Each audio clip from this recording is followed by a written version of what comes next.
And now, the best 60-ish seconds of your week. And it's Saturday morning, and it's time for another edition of the best 60-ish seconds of your week. And I told my business partner, the inestimable Kevin Harley, that it was going to be closer to 60 seconds this week. All he said was, we'll see about that. So we'll see. But as we were getting ready to record this, there was a vote in the United States Congress to essentially condemn socialism, the horrors of socialism resolution. And guess what? 98 Democrats voted against it, including a couple who didn't vote at all.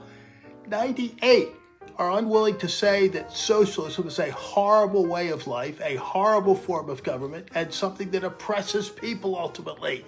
And we shouldn't be surprised because they're electing socialist mayors and socialist officials across the country on their ticket. And this is something that Republicans and conservatives really need to pound in over the course of the next year as we roll into those midterm elections, that this is the new face of the Democrat Party. Whether they want to admit it or not, their actions speak much louder than their words. And this week, the media here in my Commonwealth of Pennsylvania attempted to draw a distinction between Stacey Garrity's position and the position of the Senate Republicans in particular, but some in the House as well, on the newly crafted budget deal which was passed into law. And here's the thing. Stacey Garrity is right. They're trying to say this is, a great divide. I'm not sure it is, but she's right. And whether or not it's great political acumen to take the position that she has remains to be seen. But the problem with this budget deal is it simply spends too much. If you look at Tom Corbett's last budget, it was roughly $30 billion. Now we're at over $50 billion in just that short space of time, with Tom Wolf and a couple of years of Josh Shapiro thrown in. The profligate spending has to end. And they could have passed this budget deal back in May. There really wasn't much contention when it came down to the final numbers.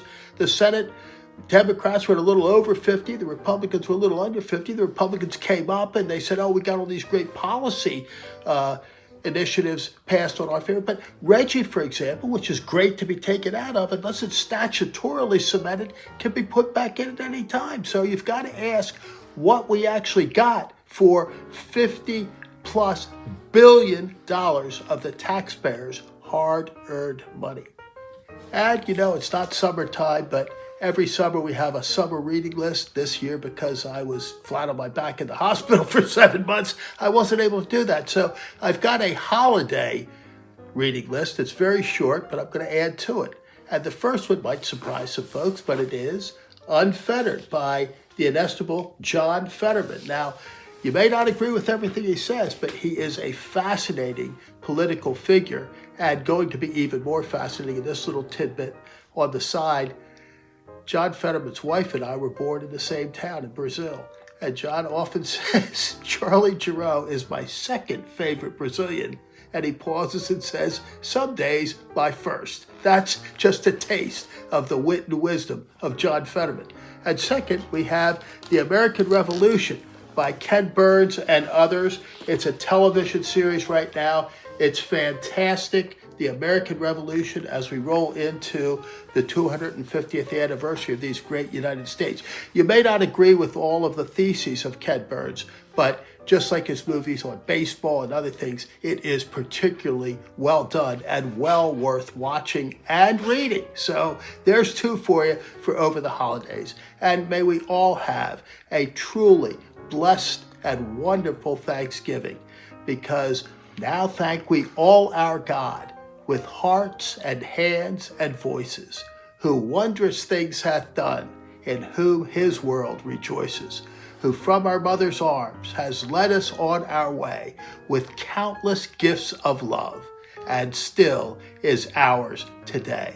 Happy Thanksgiving, and for now, that is the best 60-ish seconds of your week.